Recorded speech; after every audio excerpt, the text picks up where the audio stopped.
up guys?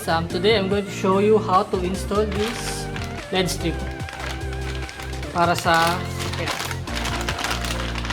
Naman naman ito. Meron siyang remote. Then yung LED strip, saka itong controller kasama. And USB cable para sa power. So before we go sa sasakyan, try muna natin.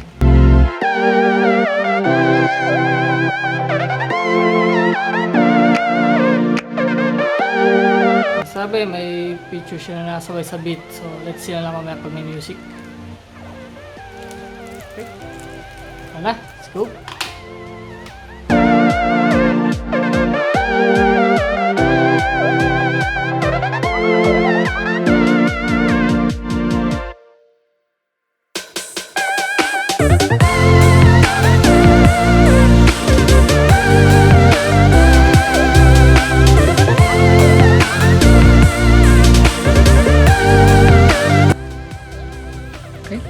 So, pasok ko yung LED strip, papasok dito sa loob.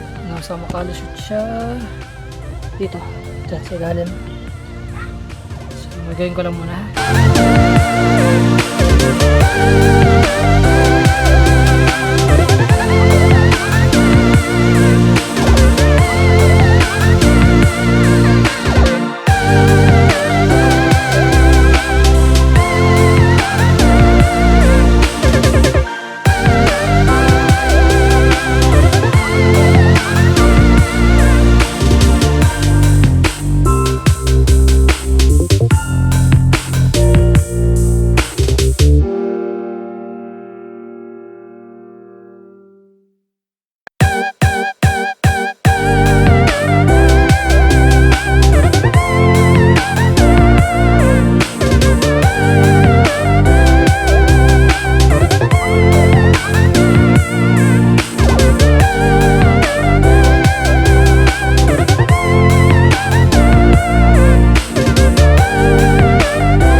Okay, so ikakabit na natin itong LED strip na may maikling wire dito sa ilalim ng dashboard, itong part na detachable.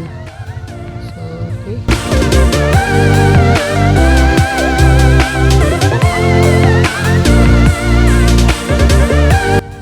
Yan, naikabit na natin yung unang LED strip. So, punta na tayo sa driver's seat para ikabit naman yung kabila. Okay, so nandito na tayo sa may driver seat area.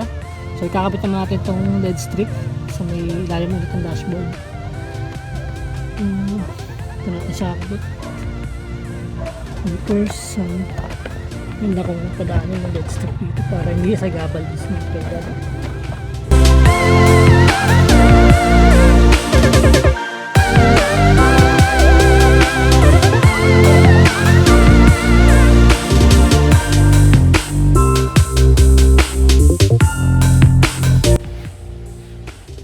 Okay, so ngayon ikakabit naman natin itong LED strip para sa may ilalim ng upuan.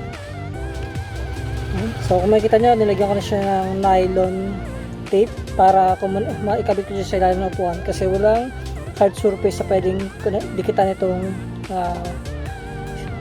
yung 3M tape. So para mas madali din siya tanggalin kung kailangan tanggalin.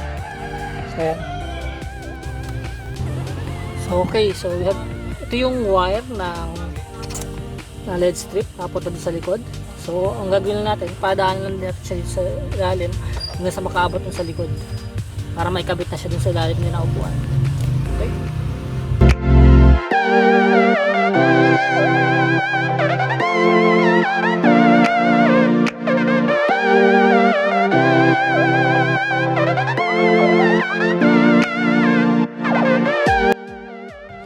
So again, yan, napadaan ko na yung wire mula dito sa may aircon dashboard papunta dito sa tabi ng ilalim ng handbrake. So again, padaan natin siya dito sa ilalim para hindi siya sagabal sa movement ng upuan. Then, kakabitan natin dito sa ilalim.